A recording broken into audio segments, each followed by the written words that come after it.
Di kaki perbukitan Sumatera Barat, tersembunyi sebuah desa kecil bernama Lubuk Ambacang. Desa ini dikelilingi oleh hutan lebat yang tampak seperti benteng alam, memisahkan dunia modern dari kehidupan sederhana penghuninya. Hutan lindung itu adalah tempat bagi satwa liar dan pohon-pohon raksasa yang menjulang tinggi, menyimpan keindahan sekaligus misteri yang tak terpecahkan. Jalan tanah merah yang berliku menjadi satu-satunya akses menuju desa ini. Kendaraan besar jarang melintas, membuat suasana desa selalu tenang, seolah waktu berjalan lebih lambat. Pak Randy, salah satu warga desa, dikenal sebagai sosok pekerja keras. Pria berusia 35 tahun itu memiliki tubuh kekar karena pekerjaannya sebagai pengumpul jengkol dari hutan. Setiap pagi, ia berangkat dengan membawa ransel, karung kosong, dan sebilah parang di pinggangnya. Hasil jerih payahnya selalu cukup untuk menghidupi istrinya, Bu Melisa, dan anak mereka yang berusia 5 tahun, Dina. Namun, pada akhir Agustus 2021, rutinitas itu berubah menjadi awal dari sebuah kisah yang tak terlupakan. Pada suatu pagi yang cerah, Pak Randy berpamitan kepada istrinya. "Aku ke Bukit Durian, Dek. Kayaknya banyak jengkol yang sudah tua di sana," ucapnya sambil memasukkan parang ke dalam sarungnya. "Biasa, Bang, besok sore pulang?" tanya Bu Melisa sambil menyuapi Dina. Pak Randy mengangguk. Dengan langkah mantap, ia berjalan meninggalkan rumah kecil mereka, menyusuri jalan setapak menuju hutan yang sudah menjadi bagian hidupnya sejak muda. Namun, sore itu hingga malam tiba, Pak Randy tidak kembali. Bu Melisa awalnya berpikir mungkin suaminya bermalam di pondok tua dekat sumber air, sesuatu yang biasa ia lakukan jika hari terlalu larut untuk turun gunung. Namun, ketika keesokan harinya Pak Randy tetap tidak kembali, kecemasan mulai merayapi pikiran Bu Melisa.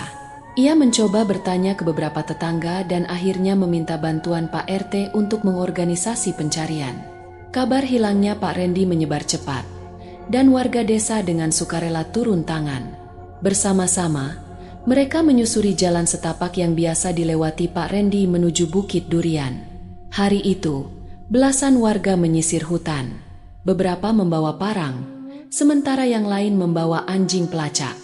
Jejak sepatu Pak Randy ditemukan di tepi sebuah sungai kecil, tetapi jejak itu berhenti begitu saja, seolah-olah ia menghilang ke udara. Pondok tua tempat biasanya ia bermalam pun kosong. Tidak ada karung jengkol, tidak ada bekas api unggun, hanya keheningan yang menyelimuti tempat itu. Udara di sana terasa berat, dingin, dan lembab. Seorang pemuda bernama Iwan mencoba mencari di sekitar sungai. "Mungkin dia jatuh ke air," gumamnya sambil menatap aliran sungai yang tenang. Namun, tidak ada tanda-tanda tubuh manusia, tidak ada suara yang mencurigakan. Bu Melisa, yang ikut dalam pencarian, hanya bisa menggenggam erat selembar baju suaminya yang ia bawa. Tangannya gemetar, tetapi ia tetap berharap bahwa Pak Randy akan ditemukan. Hari berganti minggu, tetapi pencarian tidak membuahkan hasil. Bahkan setelah warga memperluas area pencarian hingga ke desa sebelah, Pak Randy tetap tidak ditemukan. Kepala desa akhirnya meminta bantuan seorang ustaz dari Pasaman untuk membantu dengan doa dan ritual, berharap bisa mendapatkan petunjuk dari hal-hal gaib. "Kadang hutan ini bukan sekadar hutan," kata Ustaz Burhan saat memimpin doa di tepi sungai tempat jejak terakhir Pak Randy ditemukan. Ia membawa beberapa kemenyan dan menggelar ritual kecil. Bau harum membaur dengan dinginnya udara pagi, menciptakan suasana yang ganjil. "Ada kemungkinan beliau dipinjam oleh makhluk gaib," lanjut Ustaz Burhan setelah ritual selesai. Kata-kata itu menambah beban di hati Bu Melisa. Namun, ia tidak bisa membantah kebenarannya. Sebagai anak desa yang tumbuh dengan cerita-cerita mistis, ia tahu bahwa hutan di sekitarnya menyimpan banyak rahasia. Bahkan sebelum kejadian ini, ia sering mendengar cerita tentang orang-orang yang hilang di hutan dan kembali bertahun-tahun kemudian tanpa ingatan jelas tentang apa yang terjadi. Malam-malam Bu Melisa semakin dipenuhi kecemasan. Dina, anak kecil yang polos, terus bertanya, "Ibu, ayah mana? Kenapa belum pulang?" Pertanyaan itu membuat hati Bu Melisa terasa seperti ditusuk. Ia hanya bisa menjawab, "Ayah sedang bekerja di hutan, Nak, nanti pulang." Namun, Dalam hati, ia mulai merasakan ketidakpastian. Kemana sebenarnya Pak Randy pergi? Apakah ia masih hidup? Atau mungkinkah ia memang telah diambil oleh sesuatu yang tidak terlihat? Semua itu menjadi awal dari sebuah misteri yang akan terus menghantui desa Lubuk Ambacang. 3 bulan telah berlalu sejak Pak Randy menghilang di Bukit Durian. Bu Melisa mencoba menjalani hari-hari seperti biasa, meski kenyataan yang dihadapinya jauh dari kata normal. Ia harus mengurus Dina sendirian, mengatur kebutuhan rumah tangga, dan menguatkan diri meskipun hatinya rapuh. Setiap kali melihat jalan setapak menuju hutan, ia berharap melihat sosok suaminya kembali dengan ransel penuh jengkol di punggungnya. Namun, harapan itu selalu sirna. Pada suatu pagi yang sepi, Bu Melisa menemukan sebuah amplop putih diselipkan di bawah pintu rumah. Tidak ada nama, tidak ada alamat pengirim, hanya amplop biasa yang terasa sedikit berat. Dengan tangan gemetar, ia membuka amplop itu. Di dalamnya, terdapat uang tunai sebanyak 2 juta rupiah, bersih seperti baru keluar dari mesin ATM. Bu Melisa bingung. Tidak ada bank di desa mereka. Bahkan untuk mencapai ATM terdekat, orang harus menempuh perjalanan selama setengah jam naik ojek ke kota kecamatan. Ia bertanya-tanya siapa yang bisa mengirim uang itu. Namun, ketika ia mencoba bertanya kepada tetangga, semua orang mengaku tidak tahu menahu. Mereka bahkan tampak lebih terkejut daripada dirinya. Sebulan kemudian, amplop serupa muncul lagi. Kali ini, jumlah uangnya 4 juta rupiah. Sama seperti sebelumnya, amplop itu tidak disertai catatan apapun. Namun, ada satu hal yang membuat Bu Melisa merinding. Salah satu lembaran uang di bagian atas dilipat rapi menjadi segitiga. Lipatan itu terasa familiar, mengingatkannya pada kebiasaan Pak Randy melipat uang sebelum memberikannya padanya. Seiring waktu, Dina, putri kecil mereka, mulai sering bercerita tentang mimpinya. Ia berkata melihat ayahnya di tempat yang aneh. Ayah kerja di tempat terang. Bu, banyak jengkol, tapi bukan hutan. Ucapnya polos sambil menggambar di buku gambarnya. Gambar-gambar Dina selalu aneh. Ia menggambarkan pohon-pohon tinggi dengan daun yang berkilauan seperti kaca, orang-orang berbaju putih, dan rumah-rumah kecil yang terbuat dari sesuatu yang mirip porselen. Dalam gambarnya, langit selalu berwarna ungu pucat, tanpa matahari. Tempat apa itu, Nak? Tanya Bu Melisa, berusaha memahami apa yang dilihat anaknya. Dina hanya menggeleng sambil melanjutkan menggambar. Pada suatu malam, Dina berkata lagi, "Ayah bilang dia pulang nanti, Bu, tapi Dina harus sabar." Kata-kata itu membuat Bu Melisa bingung sekaligus berharap. Ia tidak tahu apakah harus percaya atau menganggap semuanya hanya imajinasi anak kecil. Berita tentang amplop misterius yang diterima Bu Melisa mulai menyebar di desa. Beberapa tetangga menganggap itu adalah ulah orang dermawan yang ingin membantu. Namun, ada pula yang berbisik-bisik, menyebut kemungkinan adanya campur tangan makhluk gaib. Pak Karta, tetangga tua yang sudah lama tinggal di desa, mencoba menjelaskan kemungkinan lain. Kadang orang hilang di hutan itu bukan mati, Melisa, mereka dipinjam. Apalagi kalau orangnya rajin dan tidak banyak ulah. Bisa jadi Pak Randy sekarang ada di tempat lain, tempat yang tidak bisa kita lihat. Katanya pelan. Bu Melisa tidak merespons. Ia hanya mengangguk sambil berpikir dalam hati. Apakah benar suaminya dipinjam oleh makhluk gaib? Ia mulai memperhatikan hal-hal ganjil di rumahnya. Sesekali, aroma jengkol muncul dari arah dapur, meskipun tidak ada yang sedang memasak. Lampu minyak di ruang tamu beberapa kali berkedip tanpa alasan, seolah ada yang menyentuhnya. Namun, keanehan terbesar adalah Dina. Anak itu semakin sering berbicara tentang ayahnya, meskipun tidak ada yang membahasnya di rumah.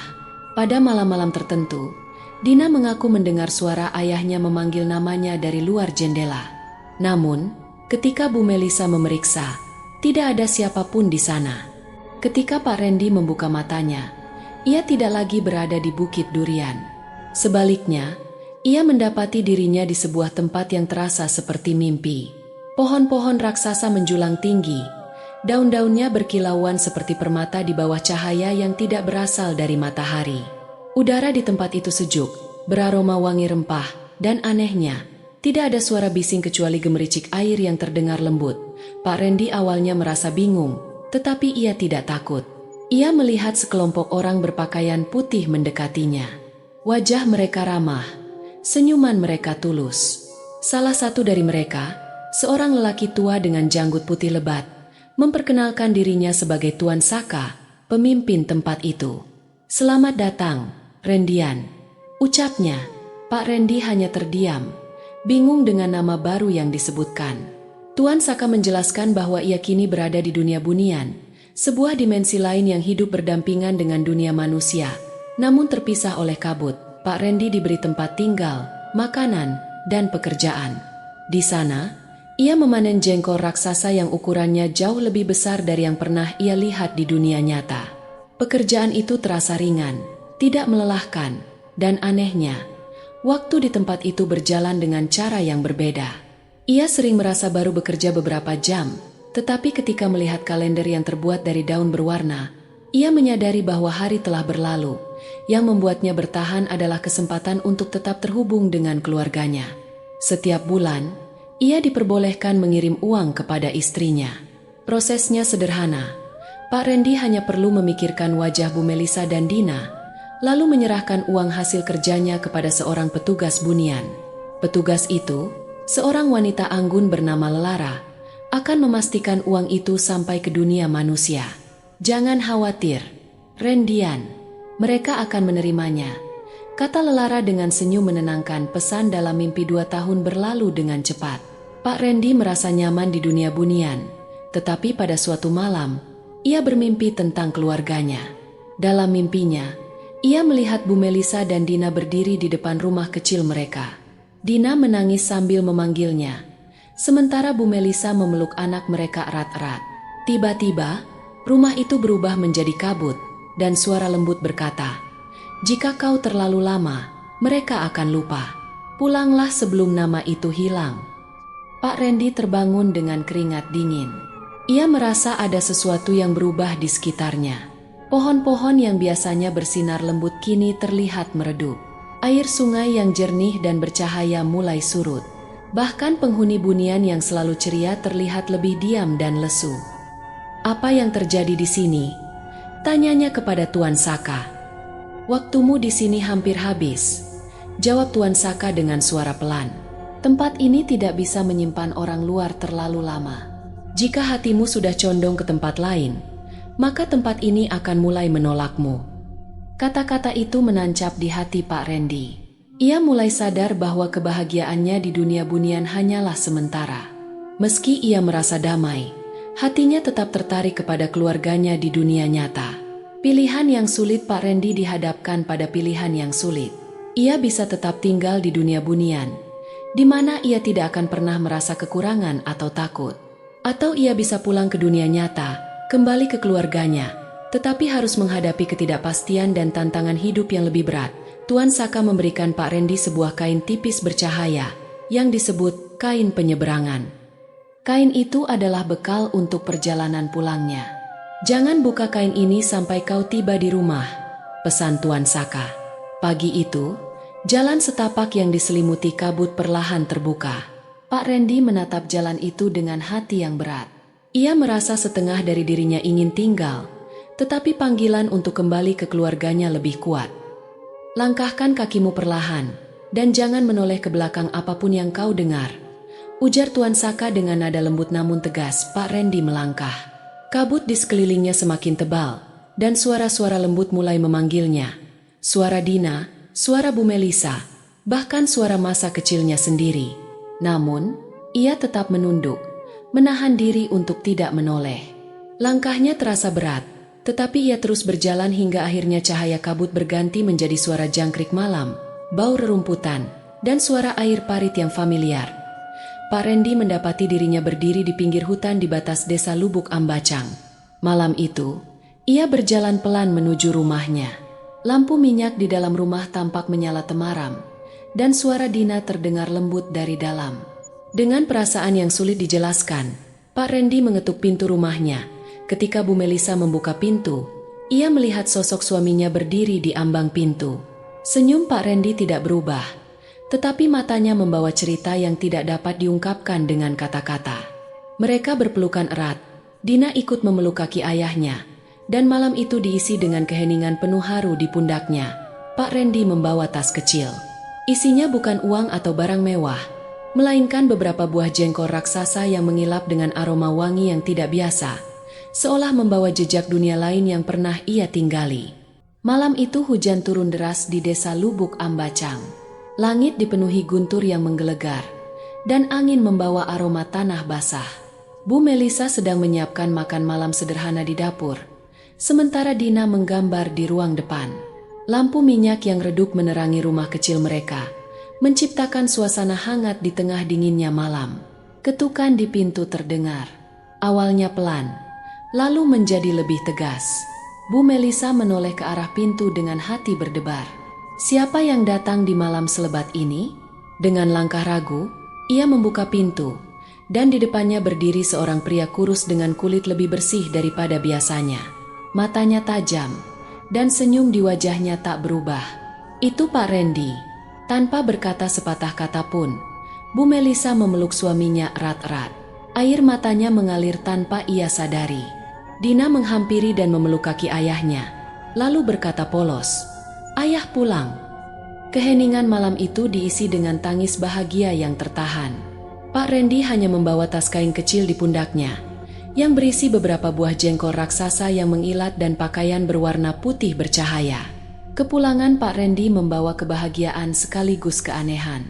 Rumah kecil mereka mulai menunjukkan tanda-tanda yang tidak biasa. Pagi setelah kepulangannya, Bu Melisa menyadari bahwa tanaman di kebun belakang mereka tumbuh lebih cepat dari biasanya. Pohon jengkol yang sebelumnya kering kini berbunga lebat, dan daun-daunnya memancarkan kilau lembut saat terkena sinar bulan.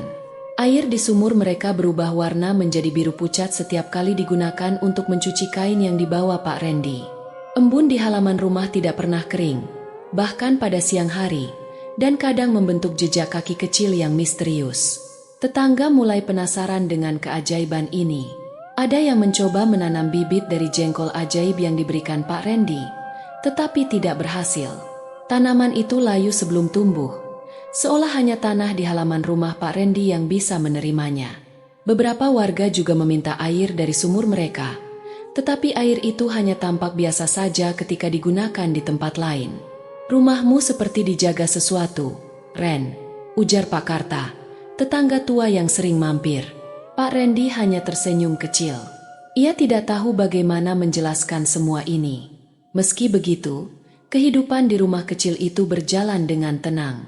Pak Randy kembali menanam di ladangnya, mengantar Dina ke sekolah, dan menjalani hari-harinya seperti sebelum ia menghilang.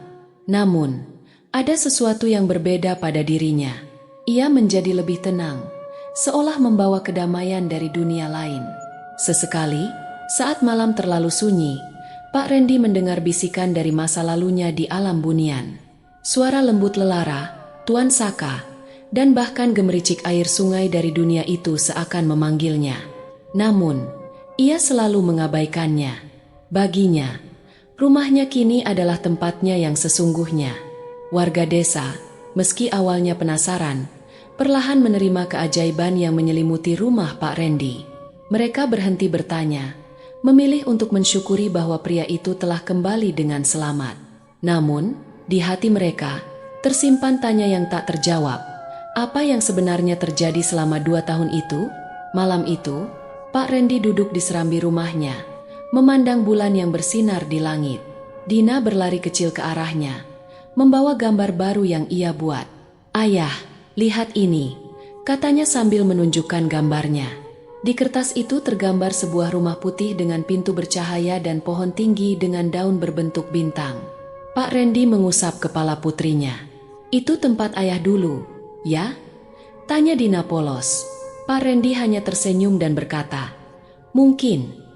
Meskipun Pak Randy telah kembali, bagian dari dirinya tetap terhubung dengan dunia gaib. Pakaian bercahaya dan kain yang ia bawa dari alam bunian disimpan dengan hati-hati di lemari kayu di kamar tidur mereka. Setiap kali kain itu disentuh, ada bisikan lembut yang mengingatkan Pak Randy pada janji yang ia buat, untuk membawa kenangan tempat itu dengan damai dan tidak melupakan mereka yang telah menerimanya. Kehidupan di desa Lubuk Ambacang kembali seperti biasa, tetapi rumah kecil Pak Rendi tetap menjadi pusat perhatian. Bagi keluarga itu, hidup kini adalah anugerah yang tak ternilai, dan mereka menjalani hari-hari dengan lebih syukur. Namun, di malam-malam tertentu, ketika angin dari arah timur bertiup, Dina akan terbangun dan berkata, "Ibu, ada suara dari jendela." Bu Melisa hanya akan memeluk putrinya erat-erat, sambil berbisik pelan, "Tidak apa-apa, itu hanya salam dari teman-teman ayah di sana." Pak Rendi, yang mendengar itu dari kamar, hanya tersenyum kecil dan menatap ke langit, merasa damai bahwa ia telah pulang.